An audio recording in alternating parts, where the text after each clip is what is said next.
Hello, welcome back to my channel. If you haven't been here before, I am Jamie. I read a ton of books, and this month I am doing the Amazing Readathon, which is hosted by Bree from Four Paws and a Book, and we have about a week left. It is the 23rd now, so we have 7 days in which we have 2 legs left to complete to finish the readathon. We are in the middle of leg 8 right now. I've submitted my leg 8 book and am now in sightseeing and about to finish up The Midnight Feast by Lisa Foley, I believe. So yeah, that's where I'm at right now. Have I done any update videos prior to this for this month? No, I haven't. So I'm a bit remiss in that, and we're making up for it. And this will probably be 2 or 3 videos. We'll see how long it takes to get me through the leg 4. And yeah, depending on that, I'll decide if it's 2 or 3 videos. Probably 2 is what I'm thinking. So yeah, the book thingy that I used for my thumbnail this time, this is the notebook that I started logging stuff in while I was trying to make this video. This is the second day of trying to make this video happen. Last night I had a new kitten who you'll probably hear grumbling. He's in the same room with me, just in a kennel, and he's pretty mad about it. So yesterday he was just so loud that I had to keep stopping the filming and talking to Silvio, and as soon as I'm not talking on, like, to record, he shuts up. As soon as I start talking again, he starts meowing. So we'll see if he's improved today. But if you hear meows, it's probably Silvio or his brother Vlad, who arrived today and is still really quiet. So we'll find out if he's actually quiet or just quiet until he gets used to being here. Yeah, new kittens. And the new kittens are not very friendly right now. So they may be going in a different route because I don't have the setup to do older kittens. They need to be loose in a room, not in a kennel, because they need to exercise as well. The little guys get plenty of exercise in the size of kennel I have because it's big compared to them. Once they get bigger, it's a bit more cramped. So they will probably just be here until we catch the whole litter, and then they'll go somewhere else. But in the meantime, I have house guests, and they're noisy. So anyway, I also have one that might make an appearance during one of these videos. His name is Vinny. He's adorable. He's 7 weeks old, so quite a bit younger than the problematic kittens. And he has siblings as well. We just haven't caught them yet. So keep watching and you might get to see a cute little black and white kitty named Vinny. But for now, he is busily making the ball toy move with Silvio, who is actually playing now, which is exciting because he wasn't playing at all until now. So yay. Yeah, so the Amazing Readathon, quick overview. It's a competitive teams-based readathon, one of the more competitive readathons in BookTube. It's been around for a few years. I've done it for last year and this year. Last year I was Team Sci-Fi. We had a small team. It was a really good experience. Being a small team, oh, you can hear him now. Being a small team, we all got to know each other pretty well, and there was no harassment or picking on other people's book choices or any of that weird stuff. That was a problem in some of the other teams. But being a small team and we had a good vibe, it was good. So I lucked out again this year. This time, though, it's a big team. And so the vibe is a little different. I have friends on my team, which is nice. But it's just a big team, and it feels different in the chat.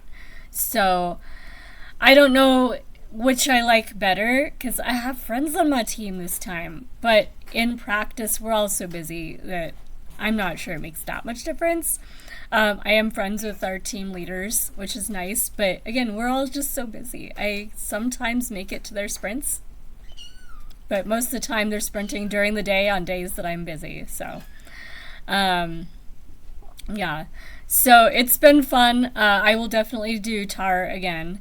And, I read a ton of books. So the highly competitiveness of TAR is great. But I know a lot of people, it actually shuts them down so they don't read very well. So it's not for everybody, but if you like turning reading into a competitive sport, the Amazing Readathon is kind of fun. And Bree always does really special graphics and videos, and it's a very professional quality event. So I'm always very impressed with what she does. So anyway, getting to the books. So the way it worked this year is there are 10 legs, and we don't know when the next leg is going to start. Although you can kind of work it out because there's 30 days and there's 10 legs, and so roughly 3 days per leg. Which when I actually charted it out, it has been 3 days per leg. Every one of them has dropped on a day that's a multiple of 3. So she's been pretty predictable on that, and I think that's partly trying to decrease the stress a little bit. So it's not as random, but we still don't know what time of day. And for this kind of readathon, that makes a huge difference. For whether you start a new book and how big the new book is going to be, and whether you want to make sure that it also works for other prompts, or whether it's very prompt specific, that kind of thing. So there have been a few where I've been caught mid-book when the next prompt drops, and where I had to just set aside the book, pick up a different one. And the sightseeing this time, there's 50 sightseeing prompts. For those of us that 10 books in a month is easy and we need a challenge. And I'm not at all apologetic about that. I'm definitely one of the ones for whom having 50 sightseeing prompts is good. And last year I did finish all 50 and started over. And I think I finished 20 or 30 more sightseeing prompts after finishing the 50. So I'm not probably going to beat that this year. I'm not as, psychotic. I don't know. I'm working in a bookstore now as a volunteer, but a bookstore. So I have more things on my schedule besides Kitten Rescue, which obviously I'm still doing. And so I don't have quite the same reading time that I had. I can't read while I'm volunteering because I'm actively working the entire time. Whereas before I was volunteering at a food pantry as the person at the checkout counter. And so I could bring a short story collection or a thriller or something with me so that I'd have something to read in between customers.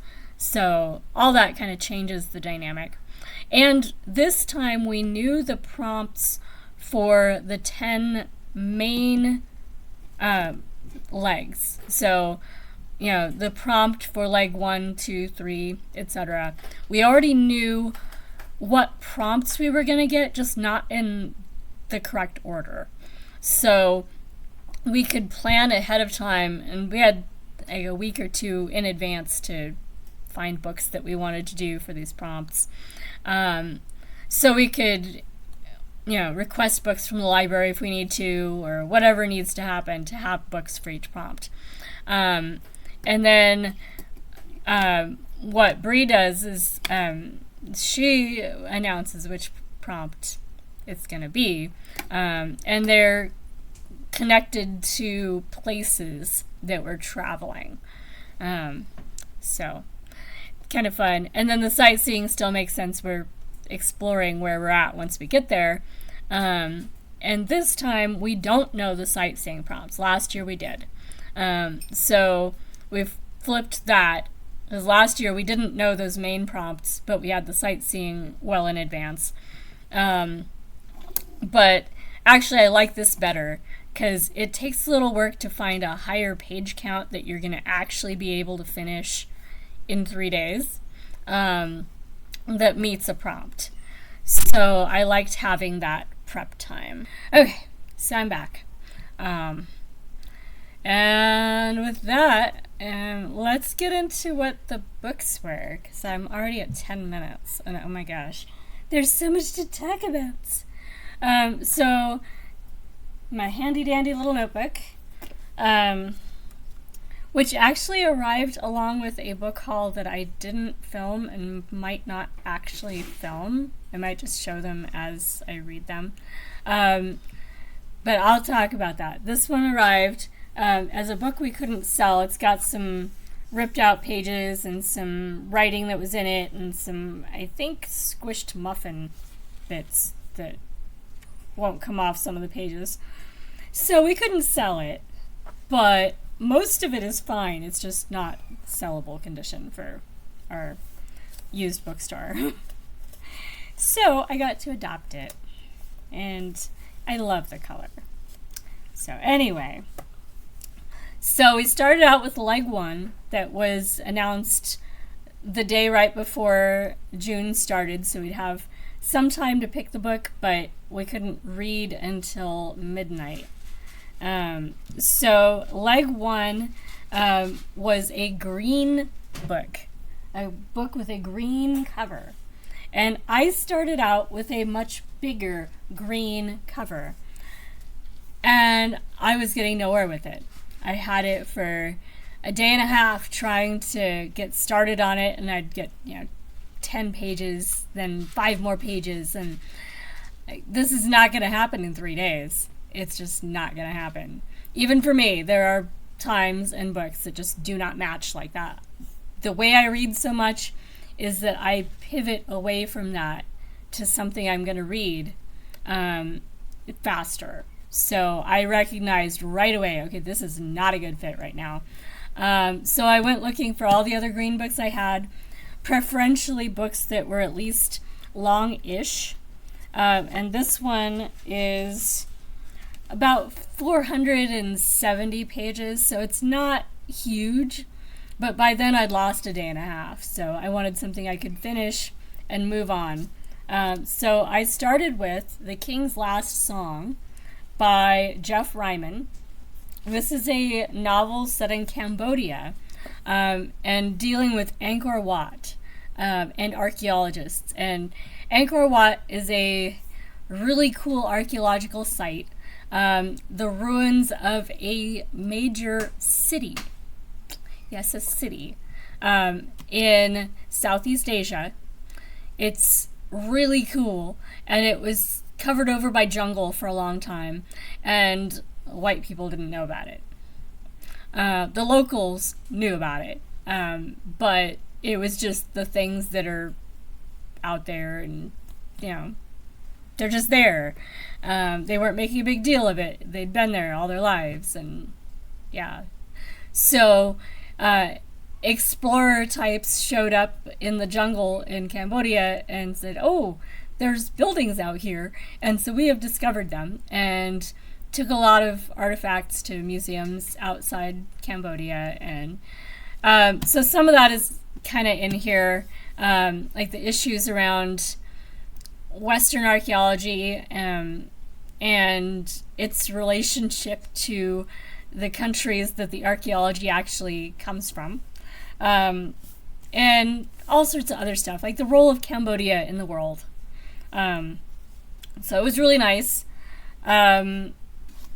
I definitely am not done with this book yet, because I want to do a little bit more backstory reading. I remind myself of the history of Cambodia a little bit better, and then maybe reread this one, and then I'll be done with it.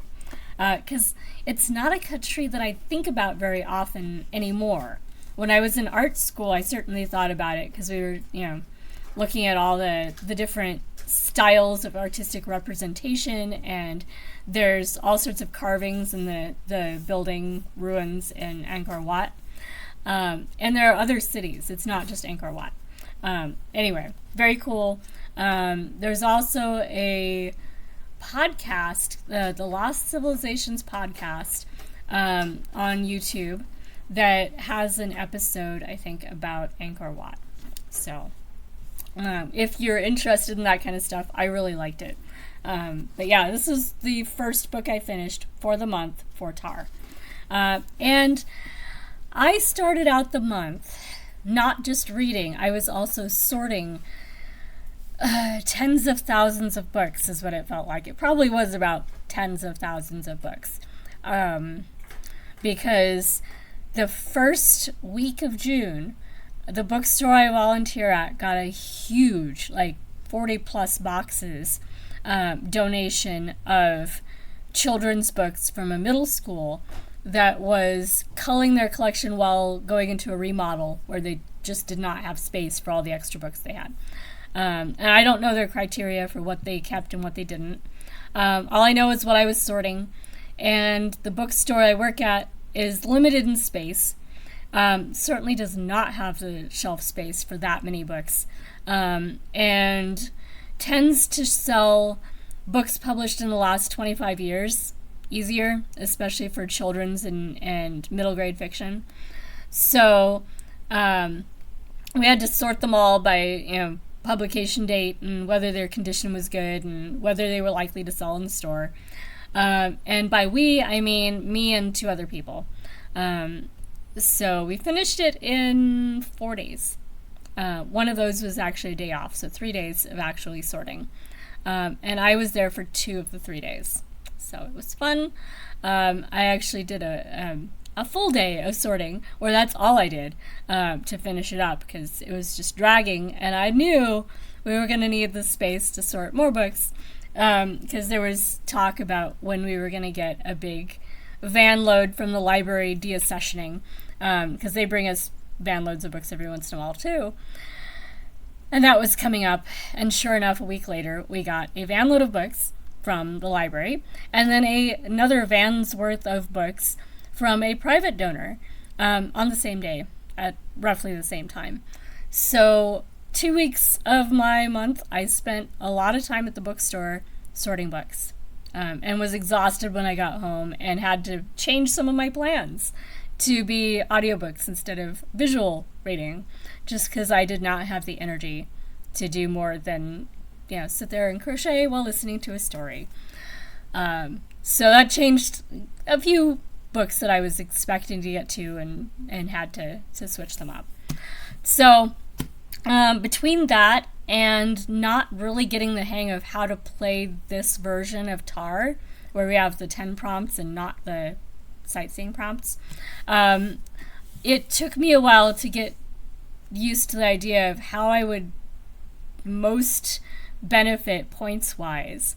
Because last year, getting those big books was my aim. I was getting the big books because I'd already laid out all my sightseeing books ahead of time, and you could only do each sightseeing prompt once until you'd finished all 50, and then you could go back and do it again. This year, you can do the sightseeing prompts as many times as you have time for, but they're only double points during the leg that they were announced for. You get 5 per leg. So leg 1, there were 5 sightseeing prompts, and I finished 2 whole sightseeing books. I finished A Tidy Ending by Joanna Cannon, which was a NetGalley arc that I ran out of time for and then found an audiobook for. So that was nice. Joanna Cannon's one of those authors that I'll probably read whatever I come across by her, because the 2 books I've read so far were both high 5 stars. The Trouble with Goats and Sheep I read a few years ago. It was great. And then A Tidy Ending was also great. And it was a bit of a crime suspense literary fiction. So I won't give away what's going on in it, because the less you know going into it, the more you get to discover as you read the book. But highly recommend Joanna Cannon and A Tidy Ending, which came out a couple months ago at this point. So I finished that one, and I finished Fiddle Fever, which is somewhere in here. Fiddle Fever. Where did I put it? Anyway, Fiddle Fever. When I figure out where I set it, it is a middle grade. Part of that horrendously large donation of middle grade books that I sorted through. How could I not bring home some books when sorting through literally 40-some boxes, and they were large boxes, of children's books.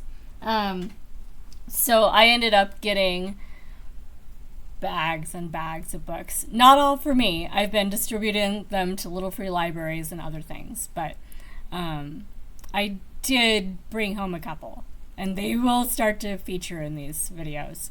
So, alright, so here we go. Fiddle Fever. It has a face on the cover, as did a tidy ending. This one is a Pied Piper / dance fever, obviously the title, Fiddle Fever, where the fiddler starts playing and the dancers can't stop. There's variations on that and Pied Piper that show up in folk stories everywhere. So this is mostly the can't stop, but there's things that reminded me of the Pied Piper as well. It was cute. It's middle grade. It's just cute. But with how frazzled I was that week, it was exactly what I needed. And it has a Mardi Gras element to it, and so some French mixed in, and it has Le Chanson de Mardi Gras at the back of the book, Mardi Gras song in French and in English. So it was cute, and I enjoyed it, but it's just, I'm not the age group that it's for. It's just that was the energy I had for it. But I will be recommending this for young people or people that like middle grade. For sure, it was good. And then I ran out of time. Keeping in mind I lost a day and a half from trying to read something else entirely. So there was that. But I've improved my strategy since leg one. So anyway, leg one. In print, I only have 2 books to show for it. Both of these books, though, are from book hauls that I'm doing the 5-cent reward thing for. Because the middle grade, I couldn't really do the book haul video and get anything else done. So video, no. But I am considering all of them that came in as part of that influx to be things that I can give myself 5 cents for finishing. Because that's that game I talked about in a previous video where I'm rewarding myself for actually reading the books that I bring home in these huge batches.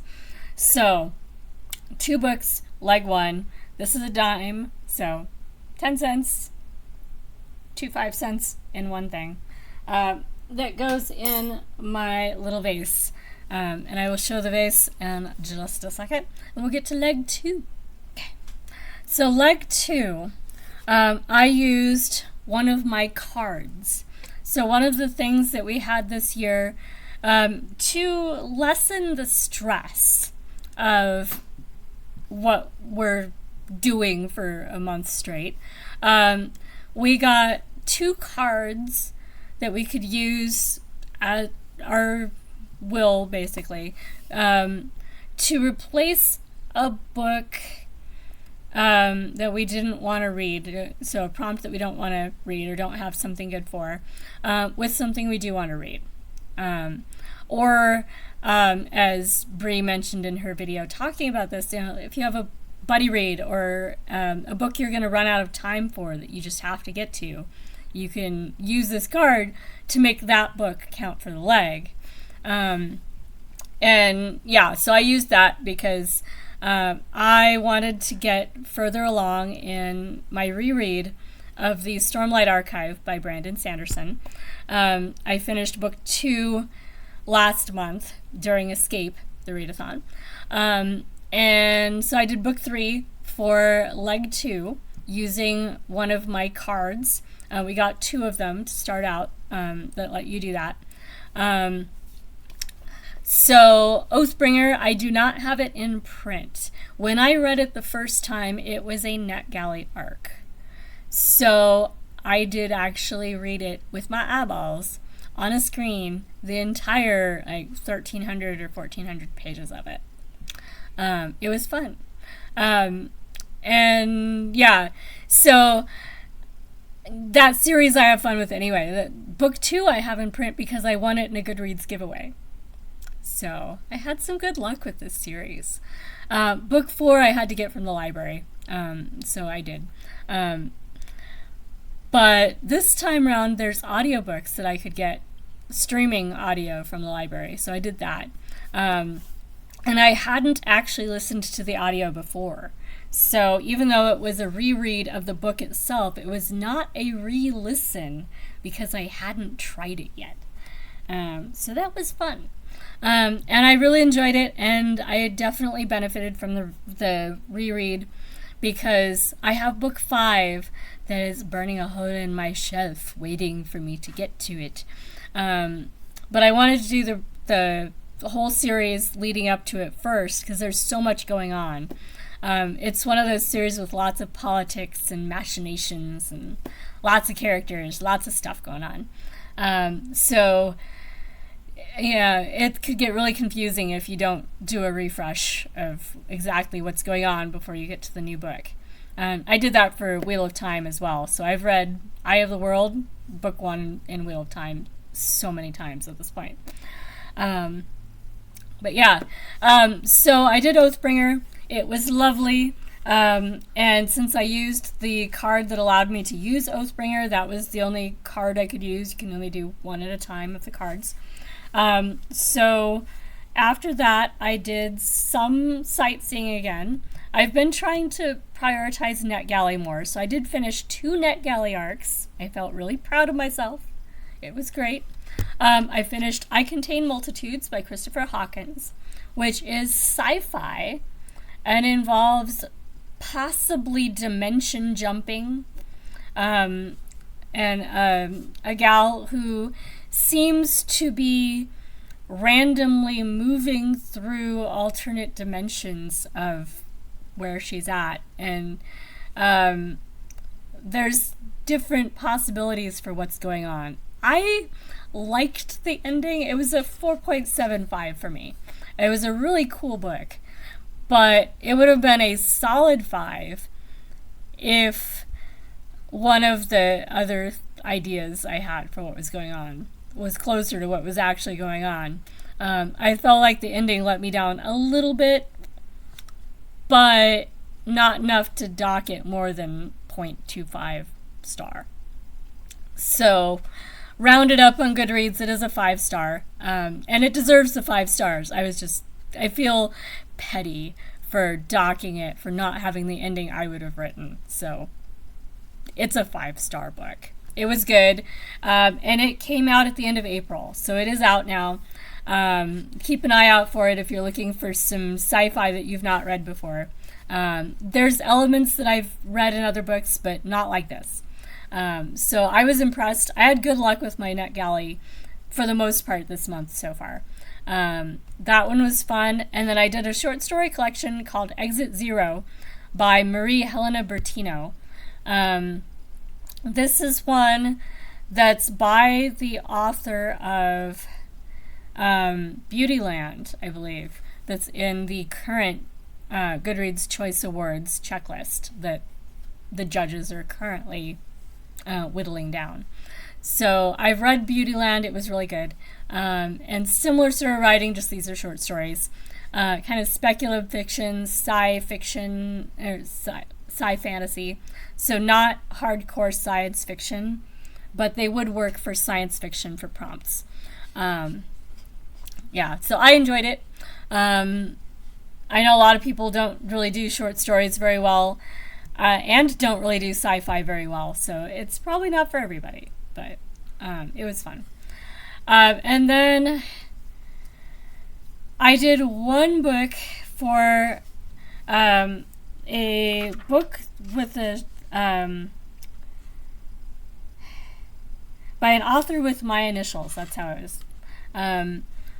So this is where I was starting to figure out strategy a little bit. Basically, I was coming out from being fried from sorting children's books, finally. And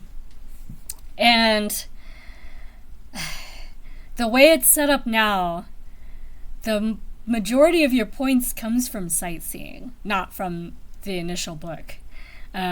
So unless you're going to be able to crank out, 1,000-page books every 3 days, the sightseeing is where it's at. And the current top points sightseeing. So you don't know what it's going to be until it drops. You don't have a lot of time to plan ahead.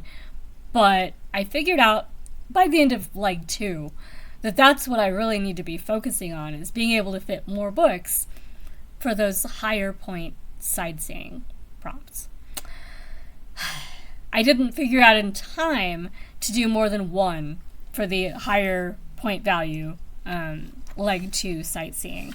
But I did read The Trolley to Yesterday by John Bellairs, another one from the middle grade that I adopted. Here it is. It's Time Travel by way of a trolley car in the basement. So kind of fun.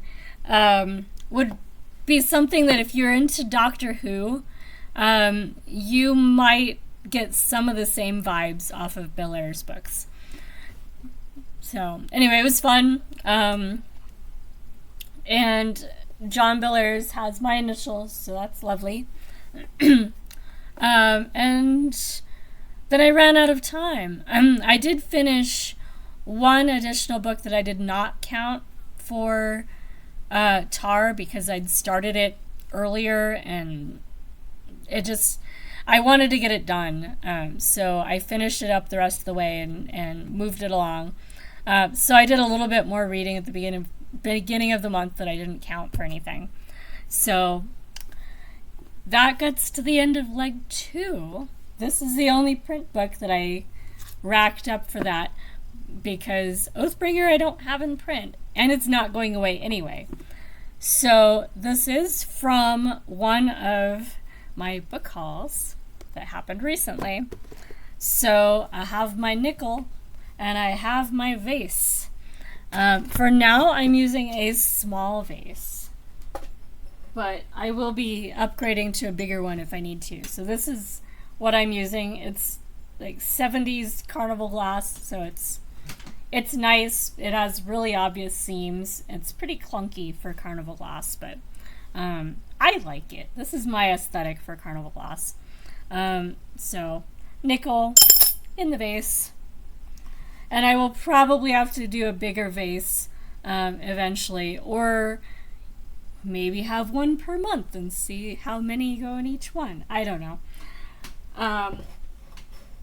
But that's leg 2. So I'll put this book away and we'll do leg 3. This one I don't get my quarter for until I've done a reread, because I'm not ready for it to go away yet. Even though I've read it all the way through, cover to cover, I gave it 4 stars, but it's one that I've had so many people recommending it, that this is an amazing book, I loved that book. I don't know if I just need to read it a second time through. There's actually a guy, I think Adler, I don't remember his first name, Mr. Adler, wrote a book about how to read books, basically. And his advice was to always read a book twice if it matters. The first time is just to get a gist of what's going on, get the basic plot, basic characters, and then you read it the second time to get the details, and to actually do analysis of, why is it working or why is it not. This is one of those books where I was reminded of his advice. And the book is The Amazing Adventures of Cavalier and Clay by Michael Chabon. I've read, I think, one other book by him. I think Summerland is by him. That I liked it as well. The writing is good. The storytelling is good. But Summerland leans so heavily on baseball, which is not my thing, that I just wasn't as interested in it as I would be if I liked baseball. And this one, similarly, I'm not into comics, and I'm not into magic tricks. So the hobbies just don't click for me. So I'm missing that element that I think for some readers is why it resonates so well with them. And I'm not a boy, and I'm not going through, little boy growing up issues, and so I didn't get drawn in from the very beginning. I'm probably just not the right reader for this book. So I would recommend it. And for my friends for whom comics and comics culture is a thing that they vibe with, this would be a great book for them. Just maybe not for me, but I'm going to wait to say for sure till I finish my reread. I did start the reread, so the bookmark is in there again. But I don't get my quarter until I finish this reread. The reason it's a quarter is because this is one from that stack that I picked out explicitly as my 6-hour books, the books I got for free for every 6 hours I work at the bookstore. So I get a quarter instead of 5 cents for reading those as a reward for actually being accountable for what I think I'm going to want to read. So yeah, this one's not going away yet. You'll see it again with my final thoughts on it once I've done the reread. So I did finish it though, logged it, and moved on to sightseeing. And I actually did a lot of sightseeing for the author with your initials prompt from the previous leg during leg 3. Because even though you don't get double the points when it's not the leg that the sightseeing prompts dropped for, it was still a high point value per book to do that. And I'd already found all these John Bellairs books, and I wanted to get to them. So I just did a binge of John Bellairs books and finished 5 in that leg, of which I have 3 in print.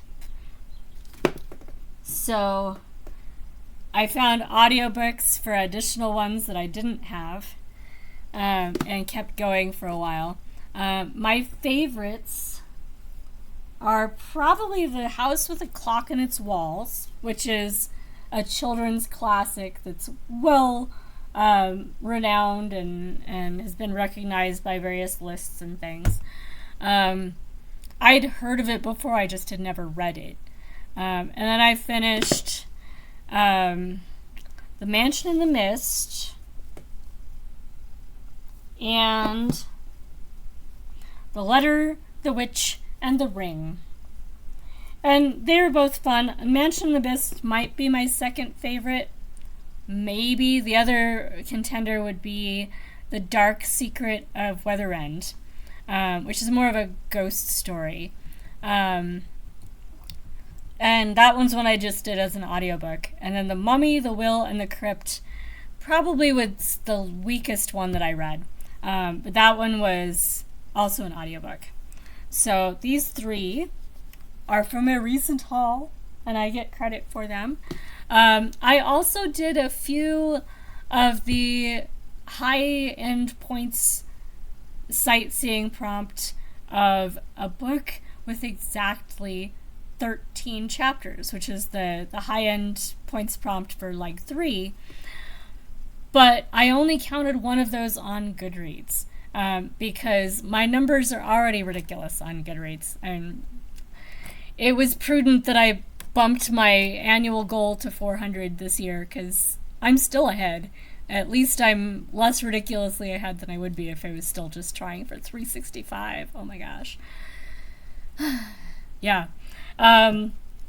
So I finished a reread of the first 3 books of the series of Unfortunate Events, and then ran out of time. Those ones I had copies of the first 3 that were part of the books I rescued that I was going to take them to a little free library. So I just read them before I took them there. But they weren't ones I was going to hold on to anyway. So I don't get extra credit for those for my coins. They were nice for points. And I've been meaning to revisit that series. So I did get started on it again before I ran out of time. Anyway, so we have 3 books that I get coins for. So that'll be nice. Make sure I just have 3. Yes. Okay. So that would be a dime and a nickel.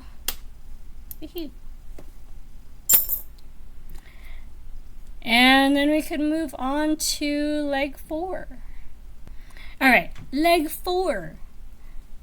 This is working so much better. I think the kitties are tired or something because they're, knock on wood, but they're cooperating. This is great.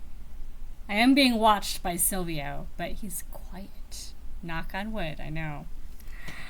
So leg 4. This one is the cozy prompt. So a cozy book or a comfort read. And for me, the books I always turn to when I need a comfort read are my favorite fantasy series. So I didn't need to use a card to do leg 4 with the 4th book in the Stormlight Archive.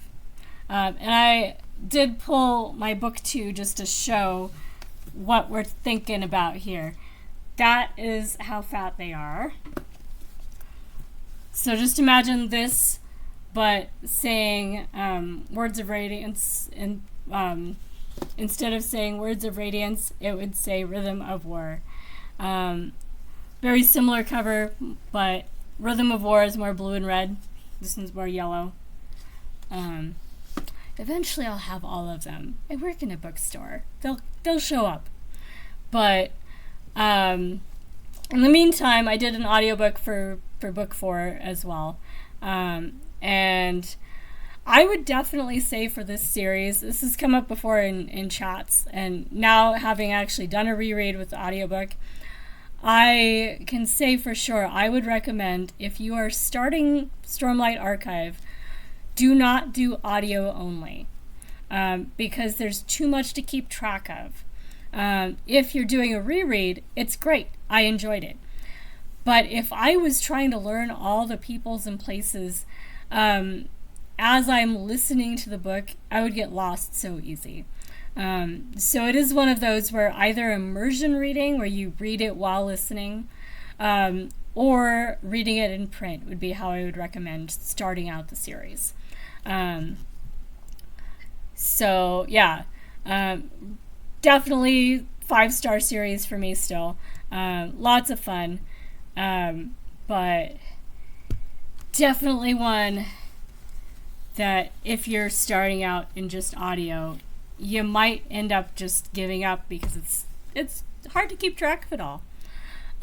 So after that, we got into sightseeing again, and I was starting to get better at figuring out the whole sightseeing pattern for getting points.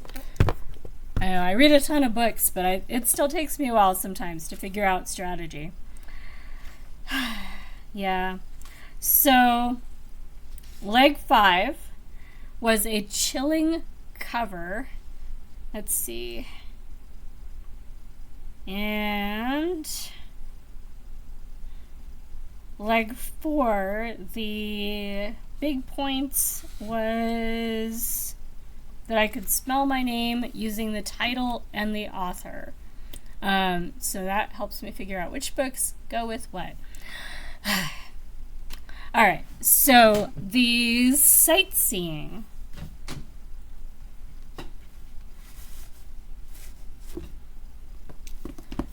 I had Love Among the Walnuts by Jean Ferris. We didn't have to do our full first and last name. We just had to pick something and stick with it. So I went with Jamie because that was hard by itself, actually, finding books where there's a J, an A, an M, an I, and an E all in the same title/author. So Jean Ferris worked because Among has an M. But finding books that had a J and an M at the same time turned out to be a huge limiting factor for finding books for this prompt. This is one from the middle grade sorting that I just had to find out what the chicken is about. And it was fun. It was a sort of crime thriller involving a poisoning, but there's no deaths because it's middle grade. So, and the chicken's important. It was cute. I finished The Reason I Jump, the inner voice of a 13-year-old boy with autism. This one was for disability rep, so not as many points as the spelling your name, but still good points. And I liked this one. I had to keep reminding myself it's a 13-year-old kid writing this book, because he does make some sweeping generalities about, autistic people do this because of that. Like, well, you as an autistic person do this because of that. But even among nonverbal autistic people, there's going to be variation. But what was cool about it is it's a book by a 13-year-old nonverbal autistic kid. So it's not a perspective you hear from very often. So worth reading. You're not going to learn all about autism from this book, but you are going to learn an autistic person's perspective from this book. So it was good. And I did this one, Love in the Time of Contracts by Jethro Collins. This is another one I could spell my name with, between the J and the Jethro and time with an M. It worked. This is my lowest rated book for the month so far. 3 stars, maybe generous. I was hoping with a title like that it would have some tie-in to a literary title. Love in the Time of Cholera, perhaps. No, it's just a clever title, and it's one of those where the guy and the girl are kind of hooked up by contract, where he's hired her to be his wife for appearances because he's a gay guy and he doesn't want to admit it. And so for his image, he needs a wife. And then there's a love interest that's not this guy. So kind of love triangle thing. And if you've been watching me at all, I don't read romance. I just don't. If I did read romance, this is not a trope I would be into. It was not plausible or fun for me. So 3 stars. I finished it. I didn't just read halfway. I finished it. But not my favorite book. And then, let's see. I did Immaculate Conception by Ling Huang, which I used with an earlier sightseeing prompt. I don't remember which one I used on that one. But it was really good. It was sci-fi. I might have used it for disability rep because it does have mental disability in it. But it's sci-fi about art and AI. And like the future of art now that AI can make art for us. And is it the end of art, or is it just going to change the way people make money doing art, or does nobody care about art anymore? And all the big questions that are actually really current in a sci-fi novel about art school, among other things. So not something I've read before. That was fun. So I highly recommend it. 5 stars. That was a NetGalley arc that I read with my eyeballs on NetGalley. So, yay. I feel proud of myself that I finished several NetGalleys by this point in the readathon. So the books I finished in print for the sightseeing are these 3 here. That is 3 books that all came from a recent book haul. So we have another dime and another nickel that go in the vase. And then we've gotten to the end of leg 5. And I'm going to call that the end of this video and do leg 6 and face-off weekend and getting up to leg 8 in a second video. So, let me get the kitten, because he's being so good. And then we will wrap up this video and move on to the next one. Okay, you get a different kitten, because the kitten I had in mind is fast asleep and I don't want to wake him up right now. So this one is Naomi. And she's being such a good girl. Yeah, and her ringworm is almost cleared up. She doesn't really have visibly patchy ears anymore. Yep. So she is probably going to leave in about a week. And then she gets to be somebody's baby. Yep, and it turned out this litter, the black ones, ended up being 3 girls and 1 boy. So Cuthbert is now Kathy. Yeah, so 3 little black girls and 1 little black boy. And she's like, "Why are you holding me now, Mom?" Okay, leave me down. Okay, so we will pick up with leg 6 in the next video. And it will be coming out same day as this, so keep an eye out for the next video. And I will try to put links to direct either direction in the description once they're both done. So I will see you guys in the next video. Let me know what you did for legs 1 through 5 if you want to in the comments, or if you've made a video about what you did for Tar for the first half, stick your videos in the comments. Everybody wants to know what everybody else did, partly so we know what we're going to put on our TBRs for next time. So I'll see you guys in the next video. Talk to you soon. Bye!